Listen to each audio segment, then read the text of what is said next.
প্রিয় পর্যটক লেখকবিন্দু, আমরা ঢাকা থেকে কুয়াকাটার উদ্দেশ্যে চলে যাচ্ছি। আমাদের ৩০০ কবি লেখক তারা হচ্ছে জাহাজে রয়েছে। এটি শুভরাজ ৯ লঞ্চ। আমরা বলছি travelpost24.com থেকে। আমরা বলি দ্য ইমেজ অফ বাংলাদেশ, বাংলাদেশের প্রতিচ্ছবি। সেই হিসেবে আমরা ৫ই ডিসেম্বর ২০২৪ ঢাকা থেকে কুয়াকাটার উদ্দেশ্যে যাচ্ছি। আপনারা দেখতে পাচ্ছেন আমাদের যেই জাহাজ, সেই জাহাজ সুইসাল দিয়েছেন। সামনে যে হচ্ছে ছোট ছোট ডিঙ্গি নৌকা, সেখানে মাছ ধরা হচ্ছে তাদেরকে সতর্ক করার জন্য। এবং আমরা পাশে নদীমাতৃক বাংলাদেশ, নদীতে ভ্রমণ করছি। আমরা দেখতে পাচ্ছি মাছ ধরা হচ্ছে ছোট ছোট নৌকায়, এবং হচ্ছে অনেকেই হচ্ছে নদীর দৃশ্য দেখার জন্য। আমাদের কবি লেখক তারা হচ্ছে উঠেছেন। তারা সকালবেলায় অন্য ডিস্ট্রিক্টের জেলার যারা রয়েছে তারা। আমরা পুরো শুভরাজ লঞ্চটি দেখাচ্ছি আপনাদেরকে। শুভরাজ লঞ্চের নিচতলাটি অনেক সুন্দর। আপনারা রাতের লাইটিং দেখেছেন, এখন সকালবেলা এই শুভরাজ লঞ্চের দৃশ্য দেখতে পাচ্ছেন। তো আমরা দেখাচ্ছি আসলে লঞ্চ ভ্রমণ এবং লঞ্চের পাশের যেই দৃশ্য, সেই দৃশ্যগুলো দেখাচ্ছি। দেখতে পাচ্ছেন পুরো জাহাজটি একেবারেই হচ্ছে লঞ্চ থেকে ডানে বামে দেখার সময়, যাওয়ার সময় কেমন দেখা যায় সেটি আপনারা দেখতে পাচ্ছেন। তো আমরা লঞ্চের পাশে দিয়ে ঘুরে ঘুরে আপনাদেরকে নদী দেখাবো। নদী দেখার মজাই আলাদা। এবং এটি নদীর পাশে হচ্ছে চেয়ারে বসে হচ্ছে লঞ্চের পাশে চেয়ারে বসে নদী দেখার মজা আলাদা। আমরা সেই কাঙ্ক্ষিত সূর্যোদয় সেটি আমরা দেখতে পাচ্ছি। সূর্যটি রক্তিম আলোতে, বিজয়ের আলোতে হচ্ছে উদিত হলো। আমরা দেখেছিলাম বাংলাদেশের যেই বিজয়, সেই বিজয়ের মাস ডিসেম্বর মাসে আমরা ভ্রমণ করছি ঢাকা থেকে কুয়াকাটার উদ্দেশ্যে। আমরা পিছনে চলে যাচ্ছি। আপনারা শুভরাজ লঞ্চের সেই দৃশ্য দেখতে পাচ্ছেন, এবং সবাই পাশে দাঁড়িয়ে হচ্ছে কবি লেখক শিল্পী তারা হচ্ছে দাঁড়িয়ে হচ্ছে সূর্যোদয়ের ভিডিও করছে, কেউ ছবি তুলছে। আমরা পুরো দৃশ্য দেখাচ্ছি। এবং যে লঞ্চটি রয়েছে, লঞ্চের পাশে হচ্ছে কবি লেখক লেখিকা যারা সবাই ঘুম থেকে উঠেছেন। আমরা লঞ্চের পাশের অংশটি দেখাচ্ছি। এই লঞ্চটি প্রায় ৩০০ মিটার, প্রায় হচ্ছে ৩০০ মিটার লম্বা সেই লঞ্চটি। এবং পাশে আমরা যতটুকু জেনেছি ৪৫ হচ্ছে ফিট, ৪৫ ফিট, ৩০০ ফিট লম্বা এবং ৪৫ ফিট উঁচু। সবাই সকালবেলা ঘুম থেকে উঠেছেন, দাঁত ব্রাশ করছেন, এবং সেই হিসাবে আমরাও দেখতে পাচ্ছি। এবং হচ্ছে দেখতে পাচ্ছেন সবাই ব্রাশ করছে আর হচ্ছে নদীর দৃশ্য ভিডিও করছে। সেই হিসাবে সূর্যোদয়ের ভিডিও আমরা, এটি হচ্ছে মেঘনা নদী থেকে প্রবেশ করেছে তেঁতুলিয়া নদীতে, যেই নদীর পাশেই পটুয়াখালীর অংশ, যেই কুয়াকাটার। আমরা মাছ ধরা দেখছি, ছোট ছোট নৌকায় করে মাছ ধরছে এবং জাল ফেলছে কিংবা মাছ তুলছে। আমরা পুরো জাহাজটি দেখাচ্ছি আপনাদেরকে। আপনারা যারা এবছর জাহাজে ভ্রমণ করেছেন এবং আগামী বছর যারা জাহাজে ভ্রমণ করবেন, তারা এভাবেই হচ্ছে আনন্দ উপভোগ করতে পারবেন। আমরা একেবারে ছাদে চলে যাব। দেখতে পাচ্ছি যারা রয়েছেন তারা হচ্ছে সকালের হচ্ছে ব্রাশ, এবং পিছনে আপনারা অনেক সুন্দর একটি দৃশ্য দেখতে পাচ্ছেন, সেটি ব্রাশ করা হচ্ছে। এবং এই আমরা ছাদে উঠে যাচ্ছি, এবং হচ্ছে আমরা ছাদে উঠছি।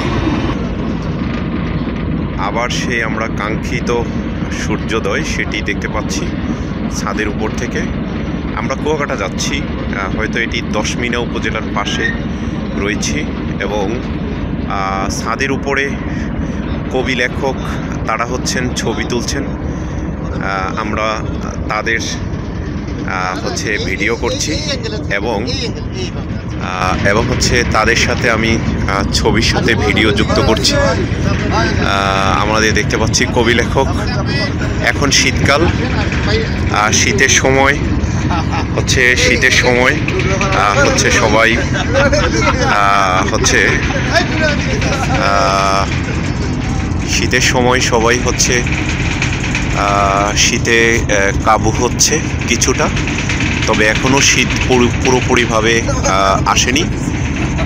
সূর্যোদয়ের হচ্ছে দৃশ্য কিংবা হচ্ছে সূর্যোদয়ের সাথে নিজেদের স্মৃতি ঠিক রাখার জন্য এবং স্মৃতিকে ধারণ করার জন্য সেই জন্য হচ্ছে ছবি তোলা হচ্ছে। আমরা দেখতে পাচ্ছি আমরা অনেক কবি লেখক তাদেরকে দেখা যাচ্ছে এবং দেখতে পাচ্ছেন সূর্যোদয়ের সাথে তাদের যেই হচ্ছে মিলবন্ধন সেটি এবং ছবি তুলে দিচ্ছেন অন্যরা, সেটি আমরা দেখতে পাচ্ছি। বলছি travelpost24.com থেকে নদীমাতৃক বাংলাদেশ, সেটি দেখার জন্য কবি লেখক সবাই যুক্ত হয়েছেন এবং সূর্যোদয়ের অবস্থা দেখছেন।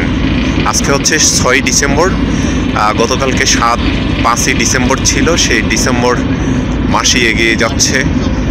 আমরা পাশে দেখতে পাচ্ছি প্রতিটি বাসার পাশেই একটি করে ডিঙ্গি নৌকা রয়েছে।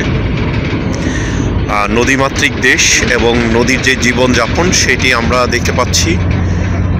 এভাবেই হচ্ছে বরিশালের মানুষ। আমরা যেই পাশের জেলাটি দেখছি এটি হচ্ছে পটুয়াখালী জেলা এবং সূর্য যেটি উদয় হয়েছে সেটি হচ্ছে দ্বীপ জেলা ভোলা। আমরা দুইটি জেলাকে আমরা দেখতে পাচ্ছি। এখন যেটি দেখতে পাচ্ছেন এটি হচ্ছে পটুয়াখালী জেলার অংশ। আমরা পুরোপুরি দেখাচ্ছি পটুয়াখালী জেলার পাশটুকু এবং হচ্ছে যেই ছোট ছোট নৌকা ট্রলার সেগুলো দেখা যাচ্ছে বাসার পাশে বা ছোট ছোট খালের পাশে। এবং দেখতে পাচ্ছি সূর্যোদয়ের ভিডিও ধারণ করার জন্য কিংবা ছবি তোলার জন্য আমরা আরও কিছু কবি লেখক ইয়াং তাদেরকে দেখতে পাচ্ছি। আমরা তাদের এই সকালের শুভ সকালের স্নিগ্ধ সকালের হচ্ছে তাদের যেই অনুভূতি সেটিও দেখতে পাচ্ছি এবং সূর্যোদয়ের যেই রক্তিম আলো সেটি হচ্ছে দেখা যাচ্ছে এবং নদীর সাথে তাল মিলিয়ে তারা রয়েছে। আমরা নদীর ভিতরেই দেখতে পাচ্ছি সূর্যোদয়টি। দুর্দান্ত একটি ছবি হয়েছে আমাদের। তারা রয়েছেন এবং আমরা সবচেয়ে মজার বিষয় লঞ্চের ছাদে করে হচ্ছে তাঁবু করে ঘুমিয়েছেন কেউ, আর সেটি আমরা দেখাচ্ছি। লঞ্চের ভিতরে তাঁবুর ভিতরে রয়েছে। এইটির মজা অন্যরকম। লঞ্চের ছাদে এই লঞ্চটি হচ্ছে বিশাল বড় একটি লঞ্চ, যেই লঞ্চের ভিতরে উপরে আপনারা হচ্ছে ফুটবল কিংবা ক্রিকেট খেলার মতো একটি মাঠ, যেটি গ্রামের বাড়িতে একটি উঠানের মতো আমরা আবার দেখাচ্ছি। এবং সেই লঞ্চের ছাদে সকালবেলার দৃশ্য, এই দৃশ্যটি আসলে অন্যরকম। আমাদের উপস্থাপক ভাই তিনি যাচ্ছেন প্রতিটি অনুষ্ঠানে দেখতে পাচ্ছেন এবং অন্যান্য সবাই রয়েছে। আমরা লঞ্চের যেটি বলেছিলাম যে লঞ্চের এটি ছাদ নয়, এটি হচ্ছে একটি মাঠ। সেই মাঠটি দেখা যাচ্ছে এবং সবাই পাশে সুন্দর করে বসে দাঁড়িয়ে এবং সেই নদী উপভোগ করছে সেটি দেখাচ্ছে। এবং আমাদের লেখক তরুণ নবীন ছোট্ট ছোট্ট তারাও রয়েছে এই দৃশ্য ধারণ করার জন্য। এবং আমরা লঞ্চের সামনে চলে যাচ্ছি এবং সেই দৃশ্য উপভোগ করার জন্য। এই হচ্ছে লঞ্চটি। আমরা সেই লঞ্চেই রয়েছি, সূর্যোদয়ের দৃশ্য ধারণ করছি এবং পাশে লঞ্চের যেই পতাকা সেই পতাকাটিও দেখতে পাচ্ছি। সেই সাথে আমরা সূর্যোদয়ের অবস্থা দেখলাম। এটি হচ্ছে লঞ্চের ছাদের, যেখান থেকে হচ্ছে মাস্টার হচ্ছে লঞ্চটি হচ্ছে পরিচালনা করেন সেটি দেখতে পাচ্ছি। ভিতরে তারা রয়েছে। এখনকার লঞ্চ হচ্ছে অত্যাধুনিক লঞ্চ, যেগুলো রাডারের মাধ্যমে কিংবা হচ্ছে জিএফসির মাধ্যমে তারা নিয়ন্ত্রণ করে থাকে এবং নদীর গভীরতা সেটি হচ্ছে নির্ণয় করে থাকে। দেখতে পাচ্ছি সূর্যোদয়ের হচ্ছে অবস্থান এবং জাহাজটি যাচ্ছে কুয়াকাটার উদ্দেশ্যে। এবং পাশে আমরা দেখতে পাচ্ছি সেই বাংলার দৃশ্য, অপরূপ দৃশ্য। এবং পাশে হয়তো এটি দশমিনা হতে পারে, আর সেখানে একটি ঘাট দেখতে পাচ্ছি, সেই ঘাটটিও এটি হচ্ছে পায়রা বন্দর ফেরি, সেটি দেখা যাচ্ছে, সেটি আপনারা দেখতে পাচ্ছেন পায়রা বন্দর। আমরা পায়রা নদীতে হয়তো পড়ে গিয়েছি সেটি, এবং পাশে হচ্ছে ইট পাথর দিয়ে হচ্ছে নদী হচ্ছে ভাঙন রোধের জন্য কাজ করছে। তো পর্যটক আপনারা যারা আমাদের এই travelpost24.com ফেসবুক, ইউটিউবে রয়েছেন, এবং যারা হচ্ছে আমাদের সাথে থাকবেন, এবং সামনেই আমরা অল্প কিছুক্ষণ পরেই আমরা হয়তো আমতলী ঘাটে চলে যাব, আপনারা ততক্ষণ আমাদের সাথে থাকবেন। এবং এই সূর্যোদয়ের যে হচ্ছে কুয়াকাটা যাওয়ার পথে, এবং কুয়াকাটা হচ্ছে সমুদ্রকন্যা, যেটি হচ্ছে আমাদের বরিশালের সবচেয়ে বড় হচ্ছে সমুদ্র দেখা যায়, যেটি বঙ্গোপসাগর, সেটি দেখার জন্য আজকে যাওয়া। সেটি দেখতে পারবেন আপনারা সবাই। লাইক, শেয়ার, কমেন্টস এবং ইউটিউবে সাবস্ক্রাইব করবেন। সকলকে অসংখ্য ধন্যবাদ জানিয়ে আজকে সূর্যোদয়ের ভিডিও এখানেই শেষ করলাম। সকলকে ধন্যবাদ।